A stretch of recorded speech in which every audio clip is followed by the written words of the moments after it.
name is Liz Broadway Brown. I am the current president of the Georgia Association of Black Women Attorneys, and I'm delighted on behalf of GABWA to join together with the Southern Center for Human Rights in hosting Dr. Janet Bell tonight.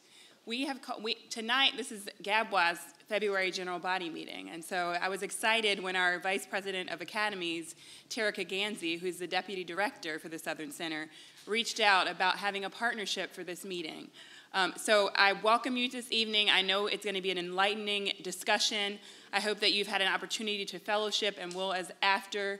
GABWA is a membership of Black women attorneys and like-minded individuals focused on the mission of galvanizing. This year we have a mission of galvanized, empowered, and exceeding expectations, and we're reclaiming our crowns. And so it's fitting tonight that we talk about Black women in the civil rights movement. And so without further ado, I'm going to introduce to you Terica Redfield Gansey, who is going to do our introduction for our speaker this evening.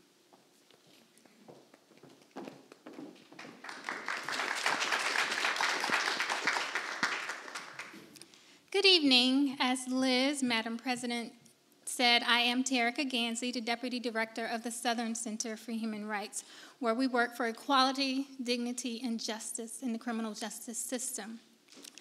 I am thrilled to have you all here tonight, and particularly to have this partnership between my GABWA sisters and GABWA people with my other love, the Southern Center for Human Rights. I feel a sense of anticipation thinking about the collective power we have in this room to shake things up and to set things straight, like the women we will hear about this evening. This particular topic is near and dear to my heart because of my own family history. My grandmother worked for most of her life as a maid, sometimes carrying loads of laundry for miles on her back. To most people, or to the untrained eyes, she's just a sweet little old lady, now 100 years old.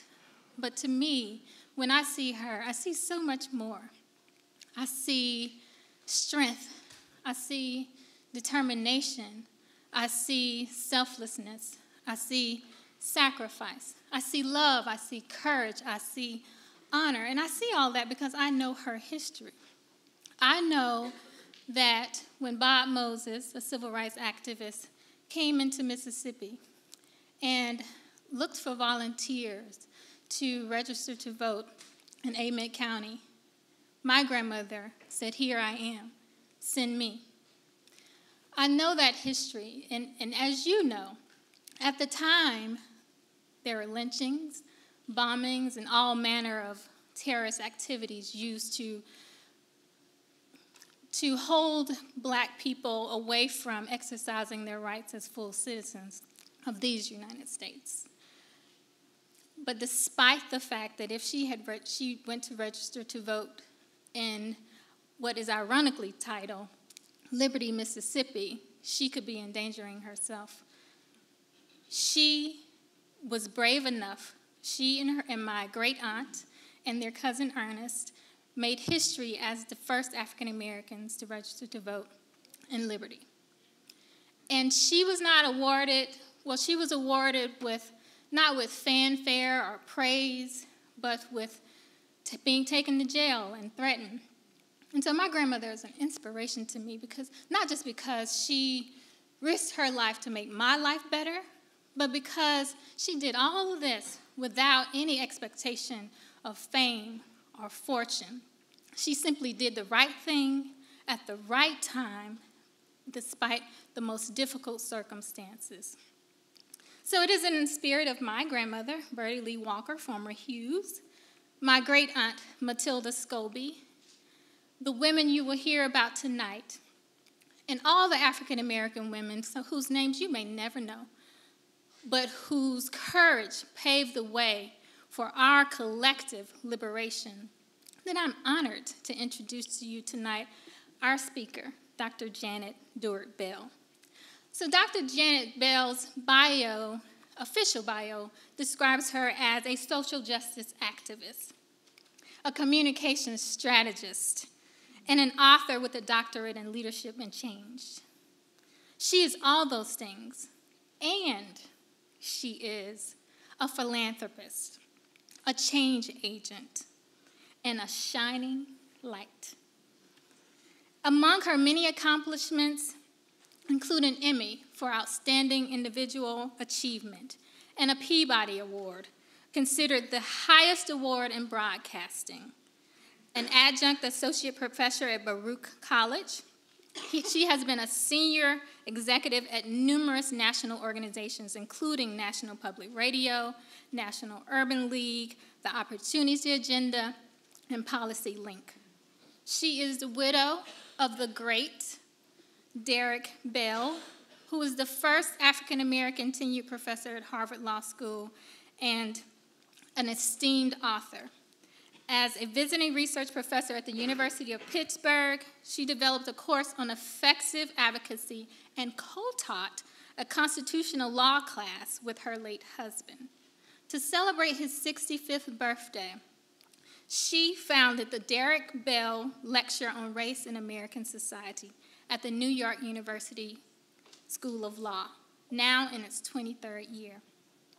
Her acclaimed new book that we will hear about tonight, Lighting the Fires of Freedom, was recently nominated for a 2019 NAACP Image Award, and it tells the story of the essential role of women's leadership in the civil rights movement. It was published by the New Press to coincide with the 50th anniversary of the civil rights movement.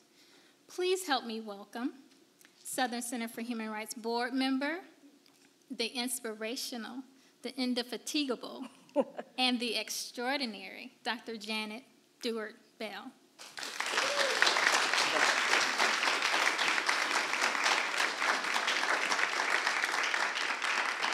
Thank you so much, Terica Gansey. Isn't she something?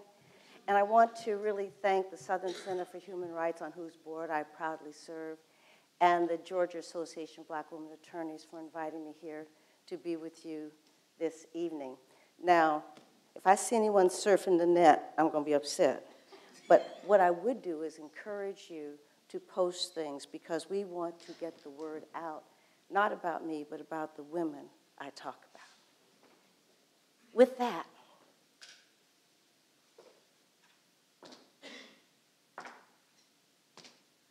oh, Lord, I done. I said, oh, Lord, I done. Oh, Lord, I done. I done what you told me to do. Well, you told me to pray, and I done. Well, you told me to pray, I said, and I done. Well, you told me to pray, and I done. I done what you told me to do. And you told me to sing. Come on, y'all. I done. Well, you told me to sing. And I done. Well, you told me to sing. And I done. I said, I done what you told me to do. Oh, Lord. I said, oh, Lord. I said, oh, Lord, I done what you told me to do.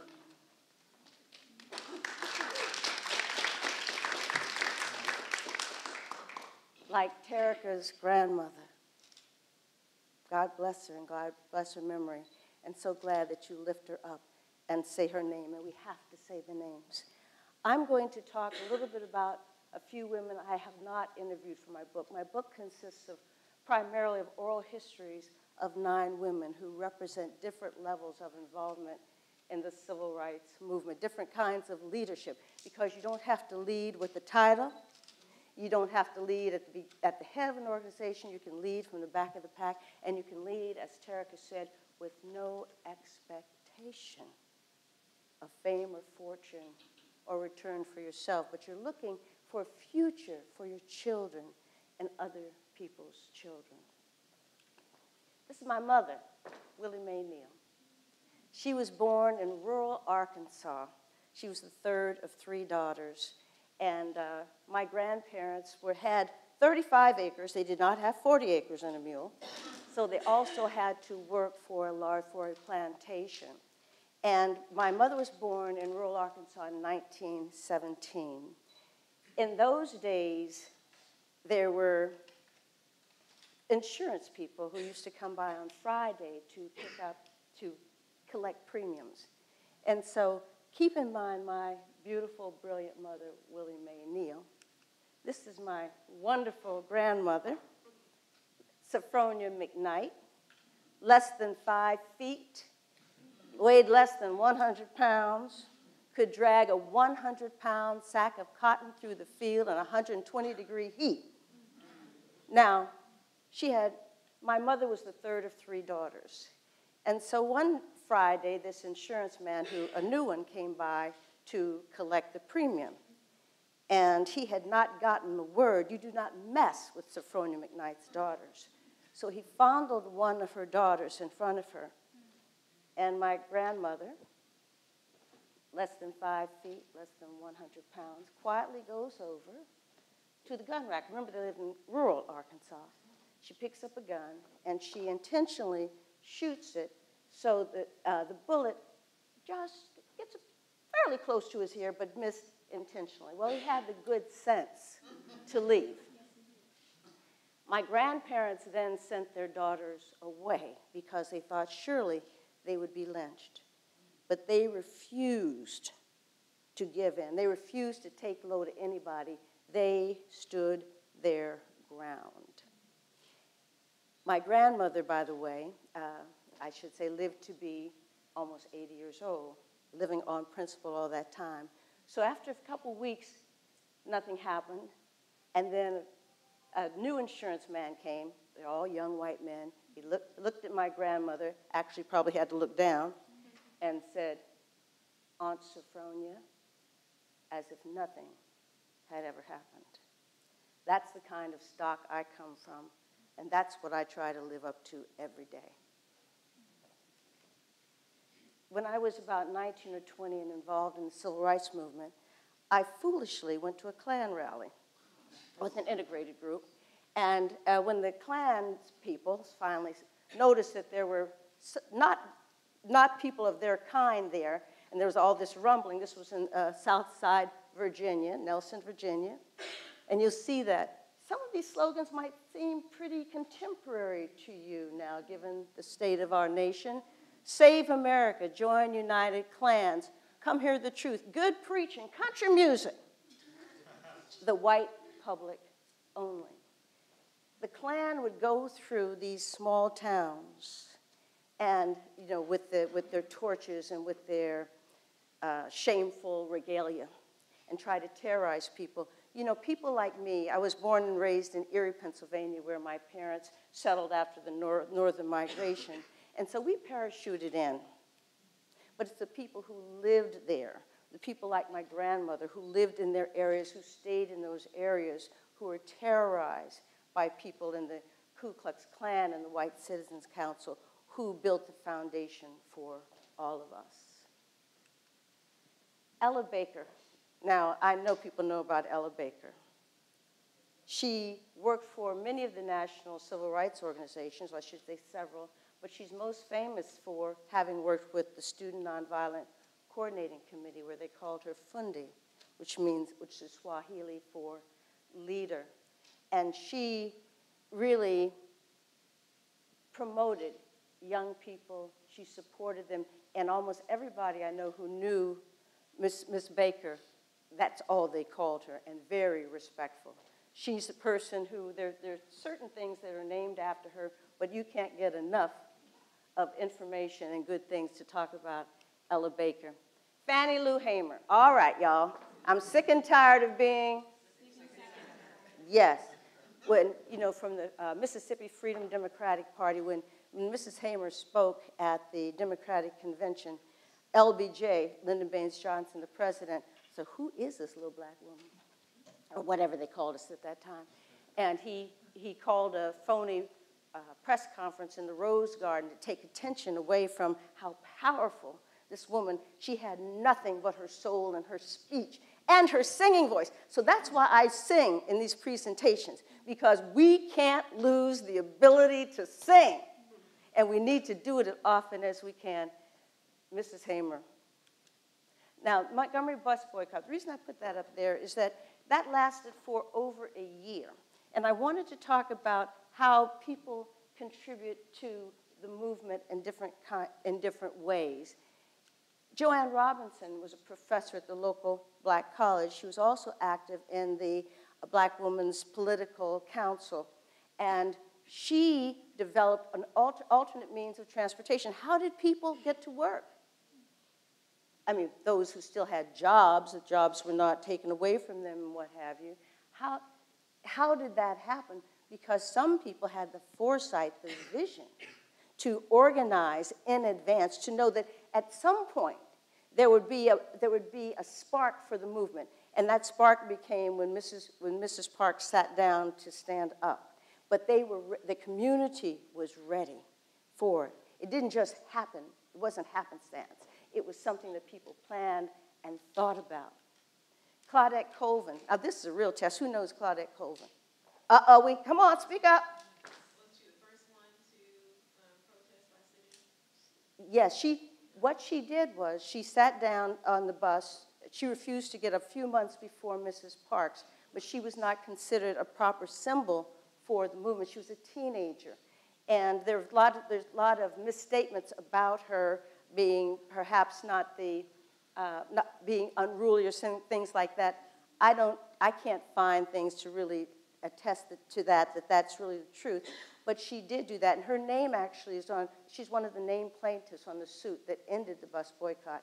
Now, that bus boycott lasted over a year. People essentially, there was not subways and trains, and certainly not, they weren't taking the buses. People walked for over a year, all kinds of people. And as I say, you can barely get people to walk across the street these days. So we have to remember what people did. Georgia Gilmore was a cook. She represents service workers. She raised money to support the boycott. She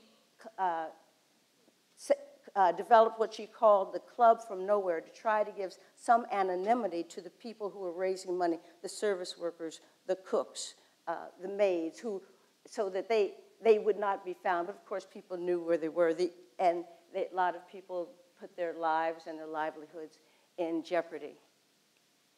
Rosa Parks, we know a little bit about her, but I just wanted to point out something. She was not just a tired lady, sat down one day on the bus. She was the NAACP secretary. NAACP secretary, you hear a lot about the NAACP when you talk about the civil rights movement and people's involvement with that. They did things such as investigate lynchings, incidents of violence. Rosa Parks, it was investigated rape. Not just allegations of rape, but as I said before, those are the days when black women's bodies and lives simply did not matter. There she is in her later years. Daisy Bates of Little Rock, Arkansas, another NAACP person.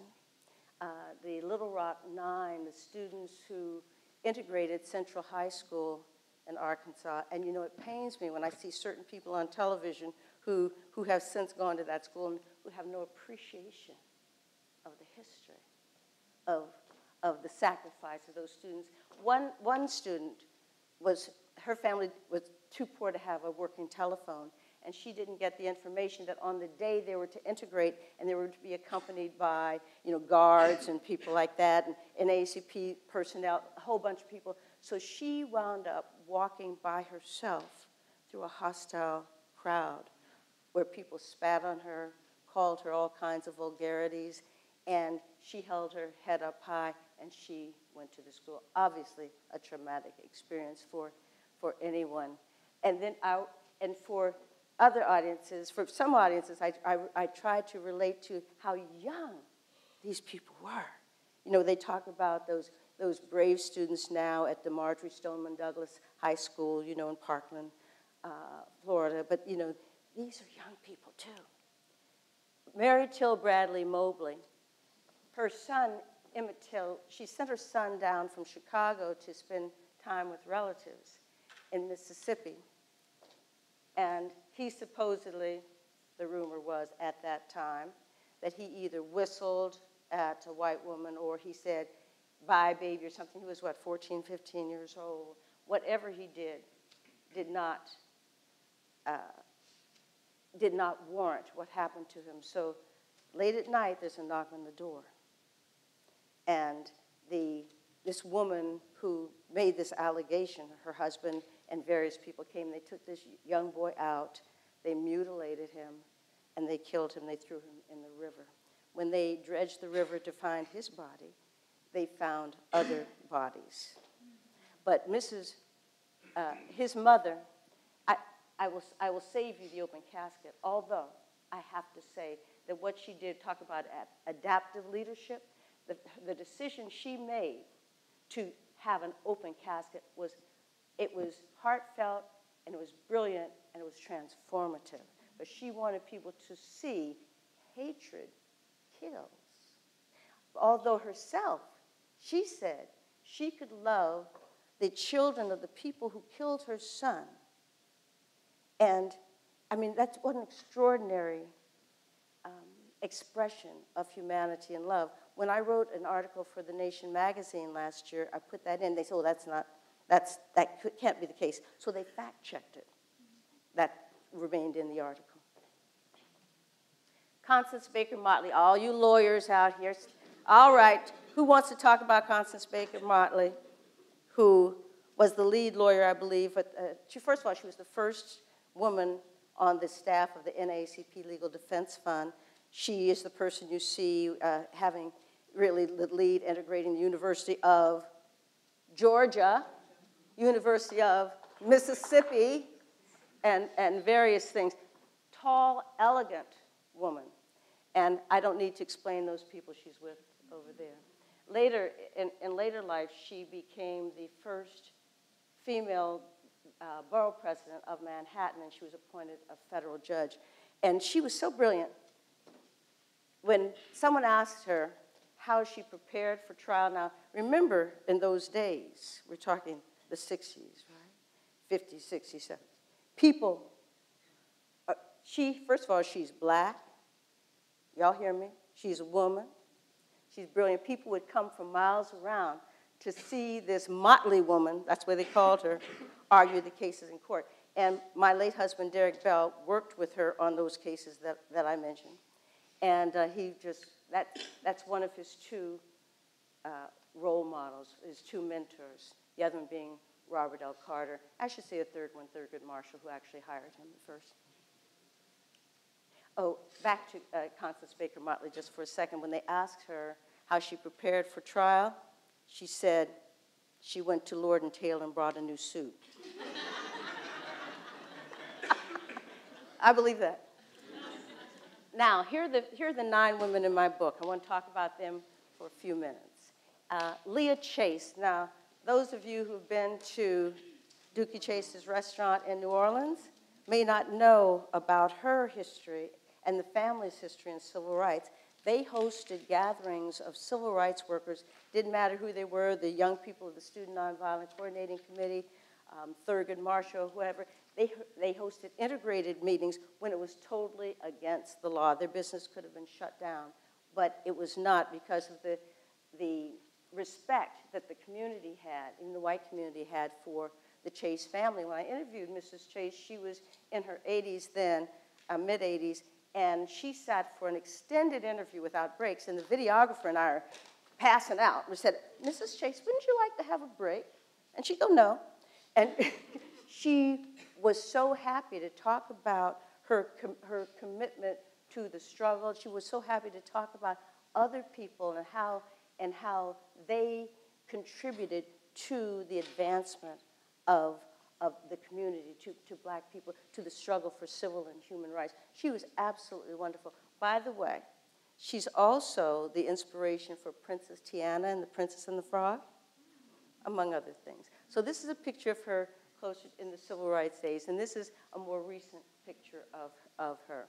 She still, or at least, she doesn't cook as often as she once did, but she still cooks every now and then, and she cooks what she would feed all the time for these meetings was fried chicken and gumbo.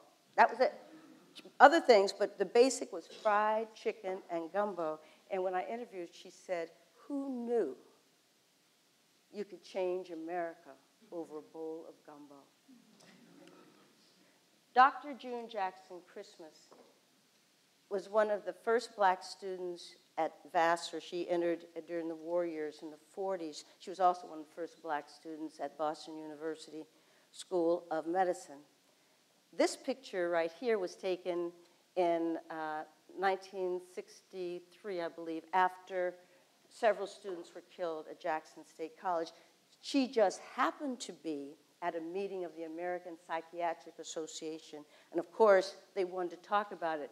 And there she is consoling all these psychiatrists who are trying to cope with the horror of this incident. She later became mental health. She started community health centers in New York. She later became a mental health commissioner under 3 mayors in New York. She's an absolutely fascinating person. I should say, too, while she was a student, and this is what black women do. We don't do it just for ourselves. And what we do is we lift other people as we climb. And we do it not just for black people. What our contributions have done has really lifted up America. When Dr. Christmas, back when she was June Jackson, was a student, she petitioned the dean to give scholarships to students who were displaced by the war, internment. Now, they weren't the students of German descent. They were only students of Japanese descent. And it was interesting. She went to the dean first. She was the only black student in this group. She goes to the head of the school, and she said, "Well, I think we should allow these Japanese American students at Vassar. We should give them scholarships so that their schooling it won't be interrupted." By the way, Dr. Christmas was born and raised in Massachusetts, and they said, "Well, that would be racist." Somehow they didn't think it was racist that they only had a couple black students, but that's a different issue. So they went back and they said, "Okay, what if we say students who are displaced by the war?" And the dean said, "Oh, okay, we can do that."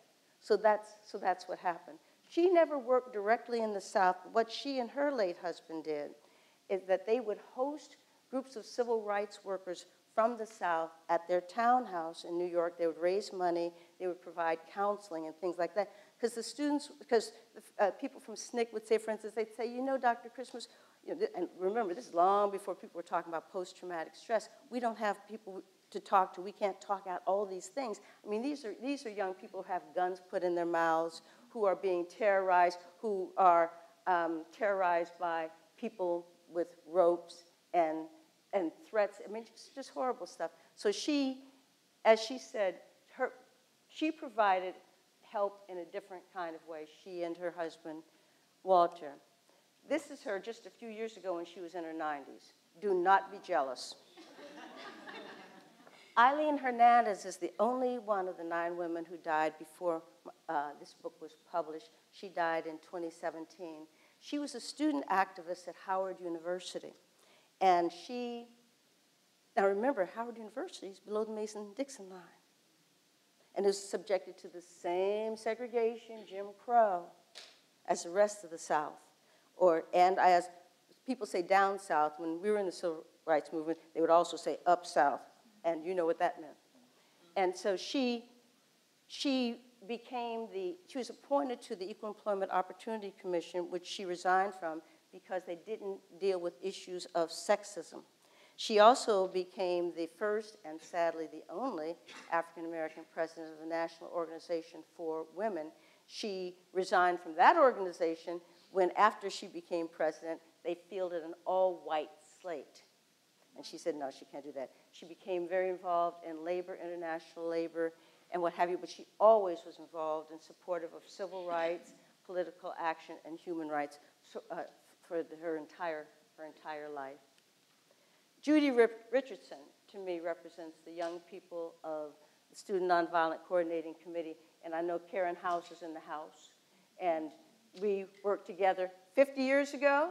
And so in Washington, D.C., isn't that sad? And Judy Richardson, after she left SNCC, among other things, she co-founded Drum and Spear Bookstore in Washington, D.C. She later became associate producer of Eyes on the Prize. But while she was in the Student Nonviolent Coordinating Committee, one of the things she did was run the wide area telephone system line, which was, I call it literally a lifeline, because when you're out there in the fields and you don't know if you're coming back alive, people had to call in to let them know their status. And then she would report to the FBI what was going on. Brave, brave, brave. There she is a few years ago at a Martin Luther King Day celebration in Boston. Diane Nash, okay. Who knows Diane Nash? All right, tell us. Sure. Student at Fisk University. Pardon? A student at Fisk University. Fisk University, yes. So you get a gold star on that one. Diane Nash was a strategist. She was tough. She was the head of the Nashville student movement, which really predated the Student Nonviolent Coordinating Committee. She took over the Freedom Ride when the bus of the Congress on Racial Equality was bombed and they couldn't go any further. Diane Nash passionately believes in nonviolence. And she said, if you allow violence to stop you, then you will only perpetuate violence, and you will invite people to do that, to be more violent against you. You invite that kind of thing.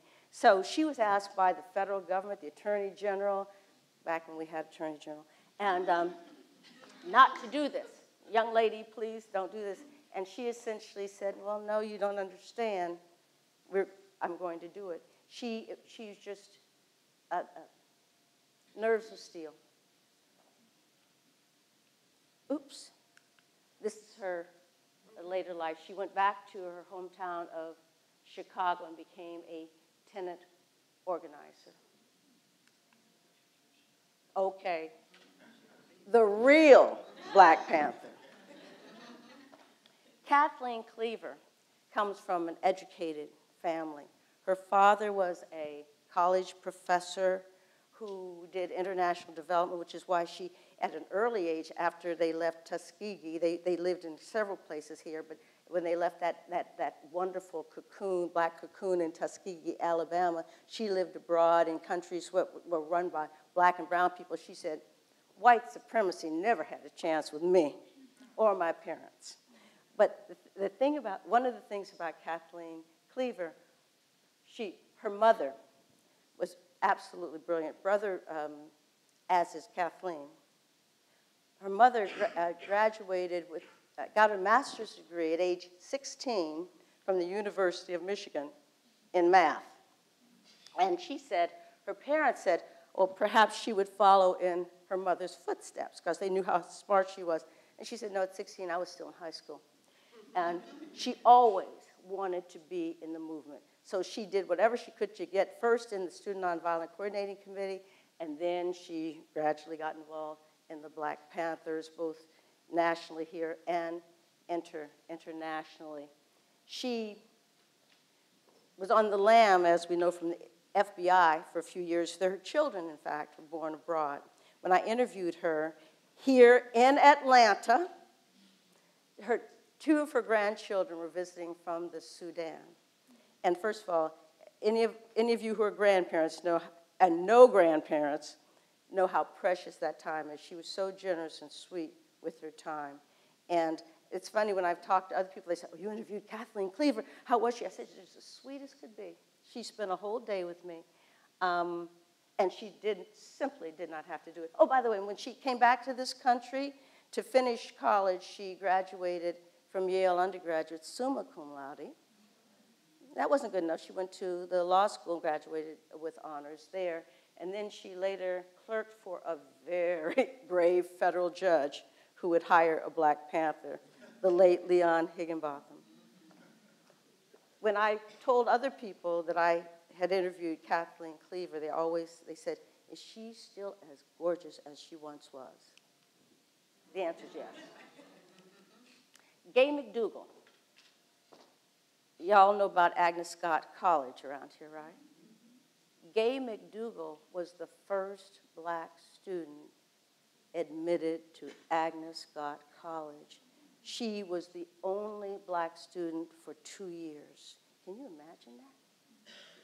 After 2 years, she said, you know, I paid my dues. So she transferred to Bennington College, where she graduated, and then somehow wound up going to Yale Law School, where she became a leader in the anti-apartheid movement. I mean, I'm only giving you headline news for all of these women, so you got to read the book.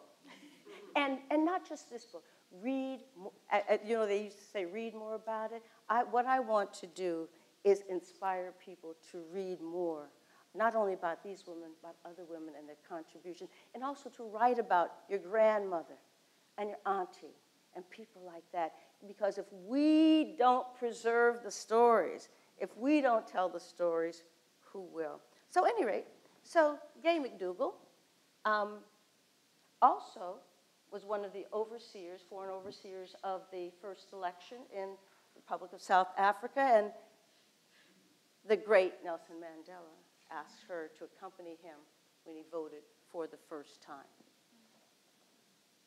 By the way, I think she's getting a doctorate this year, an honorary doctorate from Oxford University for her human rights work. She's been involved with the United Nations Committee to End Racial Discrimination, all sorts of things. This is a recent picture of her at Fordham University, where she is a professor. Gloria Richardson. She was called the Lady General of the Civil Rights Movement because, unlike Diane Nash, she did not believe in nonviolence, except as a tactic. She understood that you had to embrace it as a tactic, but she seriously believed in self-defense. And this is a very famous picture, which we're seeing a lot more of now, where she could not believe that someone, National Guard, would point a gun at her. And so she just swatted it away. She's 90-something. She's still the same way. And so she led the first, they said, major civil rights movement outside of the Deep South in Cambridge, Maryland. This is Gloria Richardson about 3 years ago, also looking surprised that the city of Cambridge would honor her for all of her activity, especially when she helped shut down the city in terms of boycotting and protests and things like that. So there she is, Gloria Richardson. Myrlie Evers. Myrlie Evers and Medgar Evers really ran the NAACP in the state of Mississippi, the Jackson, Mississippi office. When Medgar Evers was hired as the field secretary, he negotiated a position for Myrlie as a paid secretary. Now, I've already told you, secretary did not mean you were taking dictation. Secretary meant that you were organizing rallies, and as she says that she did research for some of her husband's speeches. She even wrote some of them. But they were partners, equal partners in every way. She lived with death. I asked her, I said, Mrs. Evers, how did you do that? And she said, well, you know, I knew he was going to be killed. She said, I knew it. She said, you walk with death, and death walks with you.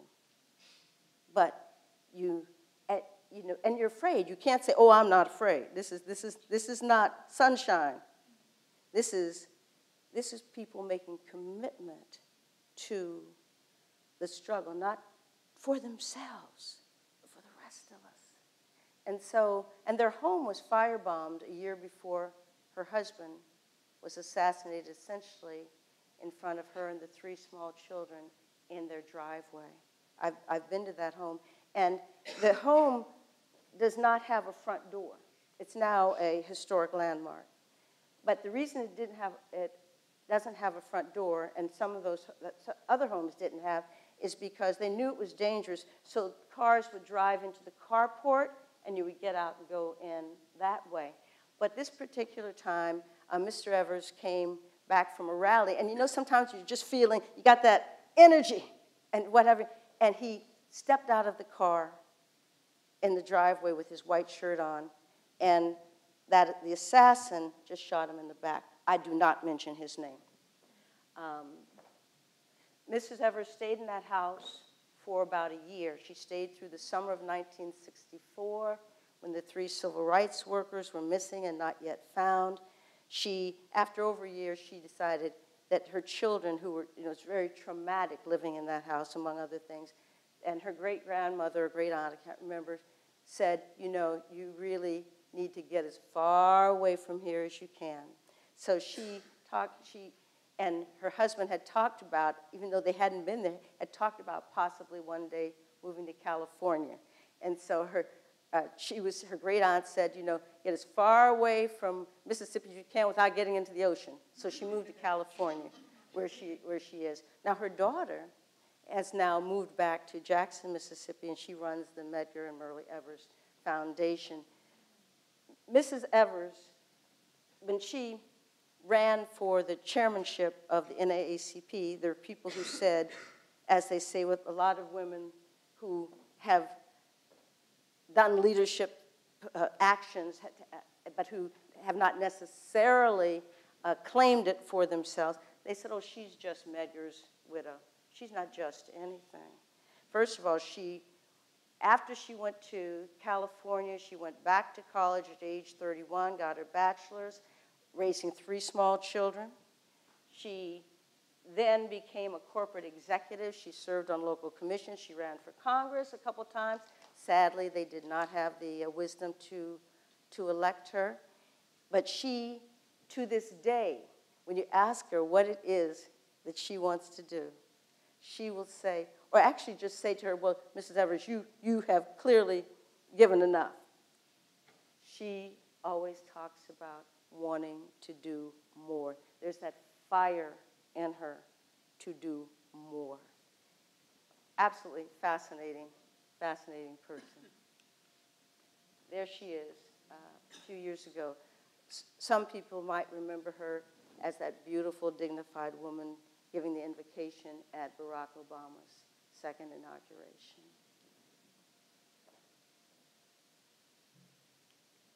So, people say to me, because my book really grew out of a lot of years of, well, first of all, passion and my research for my doctorate. My doctorate's in leadership and change. And so you think, okay, now how do I try to summarize some of these extraordinary actions by women who, that's the other thing, didn't think that what they were doing is extraordinary. And so this is what I came up with. Authenticity, courage, and purpose. They are so real. They are, to me, absolute the epitome of courage. And they have kept the faith all these years. So, I hope you'll ask me some questions about them and other women when we do the Q&A. But I'd just like to say, deep in my heart, I do believe that we shall overcome someday.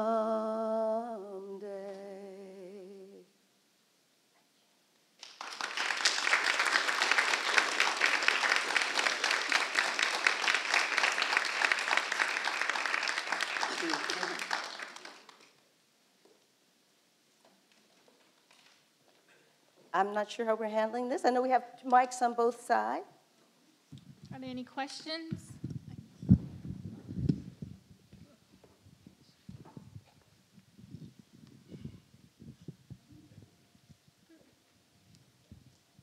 Are we setting them up? There's a mic on this side. Closer. I know this group isn't shy. So come on down. All right. Is this one on? Okay. What would you say are the biggest struggles that each of these women faced? Like, say it again? Specifically, what are the biggest struggles that these women faced? Like, all together, what was something that they all held in common that they faced adversity? They had to fight against a society that didn't think they were worthy of them. But they didn't all use the term. The only person who actually used the term, I believe, if I remember this correctly, from early years was Kathleen Cleaver in terms of white supremacy. And so these women knew that there was a constant struggle, and they were to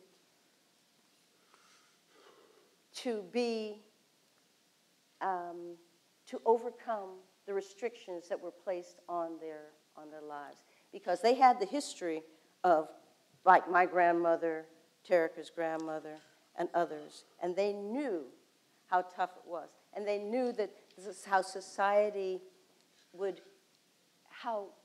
I always say racism mutates. It doesn't stay the same. It's not manifested the same way. White supremacy was such that people, they tell us don't, like the lynching museum that Brian Stevens started, they say, let bygones be bygones. These aren't bygones. These are things that happen, these are systemic things that happen. So that's the short answer, that they really had to overcome expectations of a society who would rather they really did not exist. And that's my quick interpretation. Okay. I just have 2 questions after that. You want to get one more? Okay, all right, one more. Don't be writing a term paper. All right, so would you say that this white supremacy was perpetuated through the criminal justice system during the era that these women were involved in the civil rights movement? Well, the criminal justice system has been a handmaiden of white supremacy, right?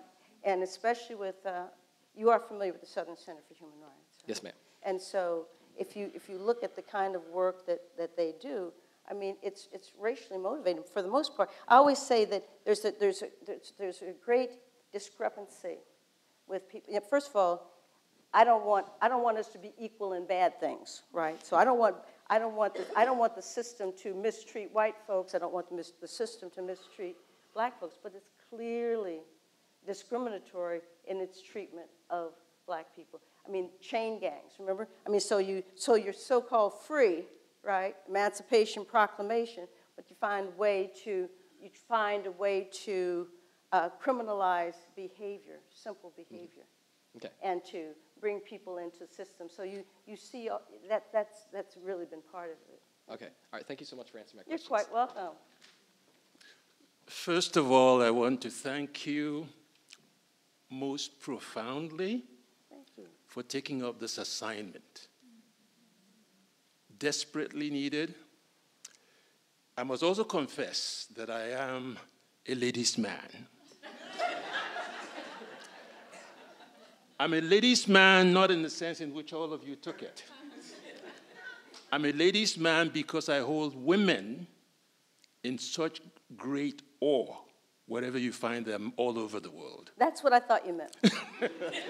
Well, I have to say that my husband, Derrick Bell, and I didn't agree with him, would say, well, women are superior to men. I said, no, they're not. And then, unfortunately, in 2016, they proved me right. But at any rate, I appreciate that comment. Thank you. But yes, in relation to what you said about what your husband used to say, I've also often wondered how men came up with the notion of the weaker sex. But back to the question that I have, because I have a couple of unsung heroes, women. One in our backyard here in Georgia. You might have heard of her. Ola May, what's her last name? Out of Albany. She was 18 years of age when she got involved with the civil rights movement in Albany. She became ostracized couldn't find a job, kicked out of Albany State University, and she ended up in a mental institution. It's difficult for me to even talk about. Just wasting away in that institution. The other May is Bertha May Carter, about whom another warrior from Atlanta,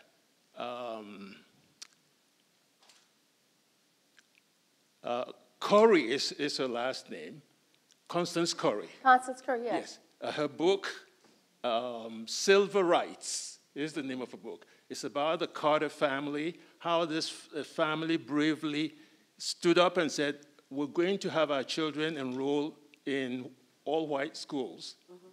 And the vicissitude, the challenges, the persecution that they endured, also worth knowing about. Yes, and I should also say for Constance Curry, because she came when I spoke, I think, at the Decatur Book Festival last year, too. Constance Curry is one of our white sisters who's written a lot about this. She's also written the book, excuse me, Mississippi Harmony, about Winston and Dovey Hudson in Leake County, Mississippi. So thank you for bringing those names up. Anybody else? Good evening, Dr. Bell. Good evening. I do not have a question. I just simply wanted to say thank you. You have been a blessing, and what a gift tonight. I brought my two daughters with me. They're in middle school. They're just 8th graders. But when Gabwa, they're in the back. They're little. Come on out. But this has just been so impactful for me, but also for them. They probably don't realize it, but as they grow up, just having the impact of knowing that someone has shed a light on the unsung heroes in the civil rights movement is just such a blessing. I'm just so thankful. No, come on. You two, come on. Y'all. And so they will read the book. My husband and I have made a really big commitment to making sure they're aware of what's gone on during the civil rights movement. But this is really just so impactful for them to just read about these unsung heroes. So I just want to thank you for that gift. So I'm going to put you, beautiful young lady, on the spot. So what did you learn tonight? Just one thing. I learned about all these impactful heroes. Can you hear them? I learned about all these impactful heroes and what they did during the civil rights movement. So, for example, Kathleen Cleaver, she had never heard of her, so she Googled her while you were talking. She was very fascinated by that one. Mm-hmm. Well, I thought it was really inspirational how they all did such amazing things and had such impacts, and we're just now learning about them. And I think it would be nice if we learned about them more in school and stuff, because most of the women I had never heard of before. So I thought that was cool. Very cool. So please lift them up. Wait, Mom, you come up. Come too. So the cultural grounding, that was the other thing that I was reminded of when I was doing the interviews with the women, is that everybody was grounded in the culture, and they might not have even known that they were, but it was just something that was passed on, and they cared about their work was done because they cared about the community, and they had a sense of how their contributions, they might not get to see the end of the promised land, but they figured that one day these two young girls are going to make it there. Thank you.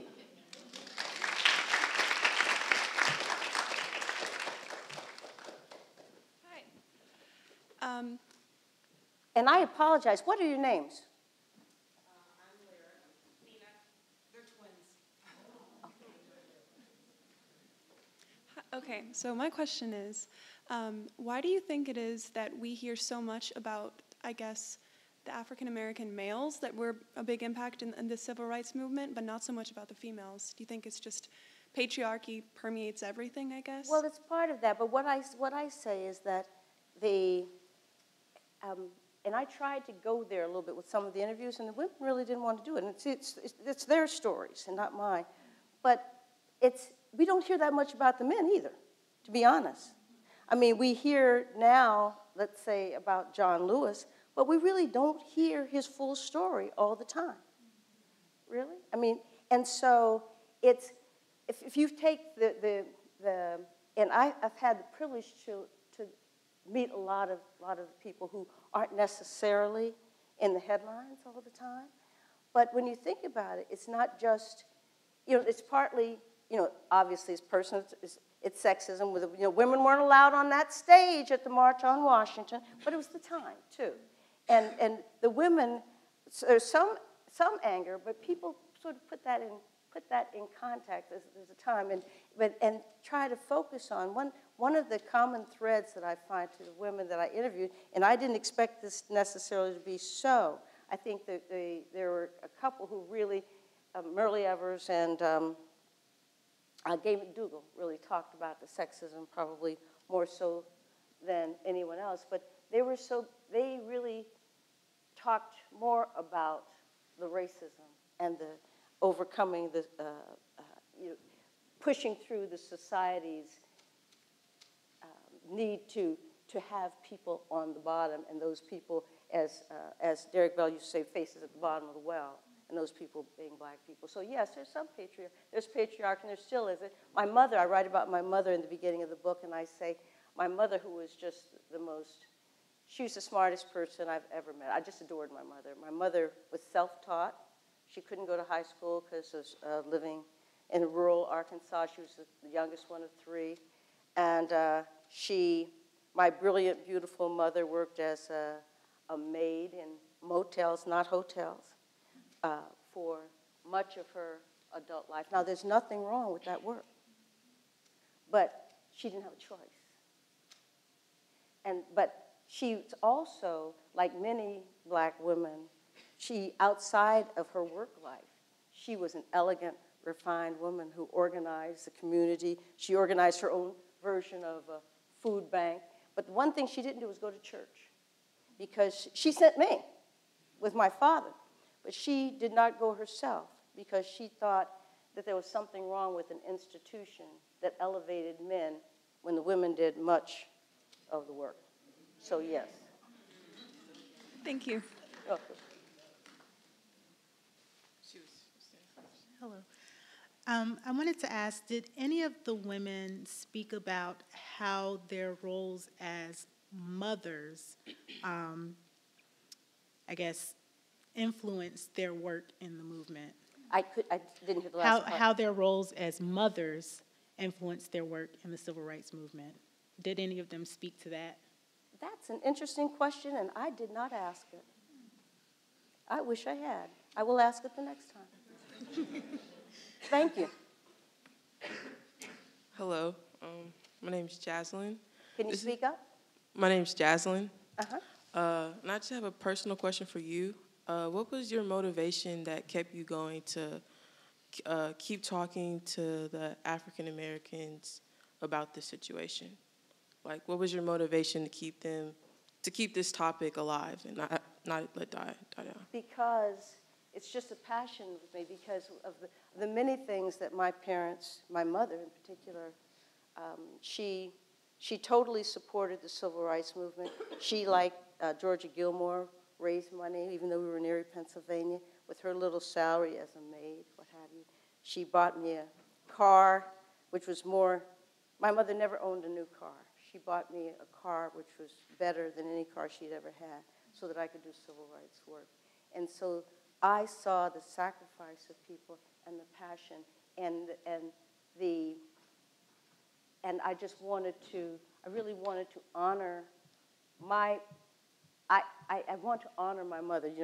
Even at my age, I'm still trying to do that. And I'm still trying to honor my mother and my grandmother. And their lives, I know that I'm privileged to live a life that is in many ways, much easier than theirs.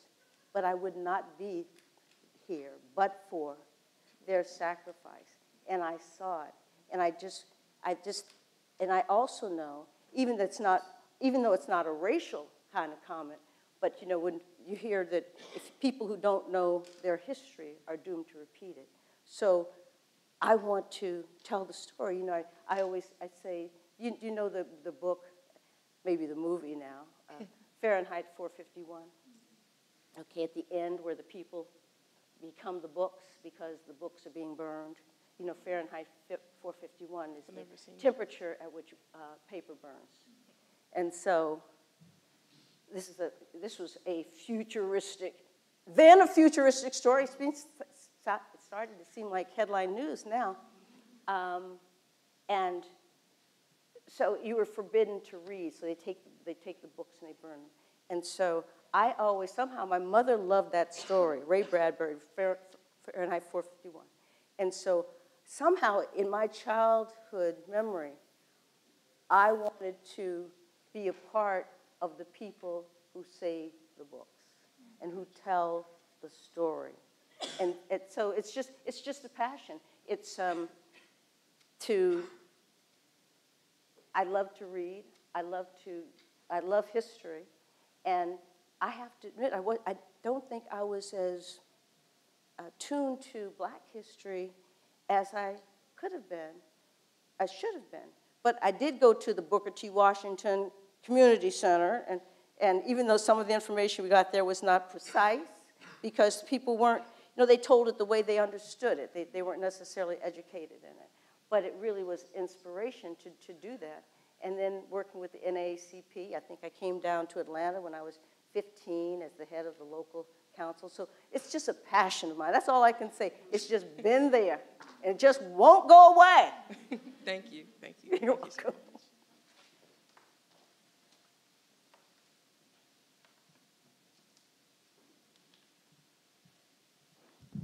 Well, thank you. Oh. I see someone peeking around the corner. Oh.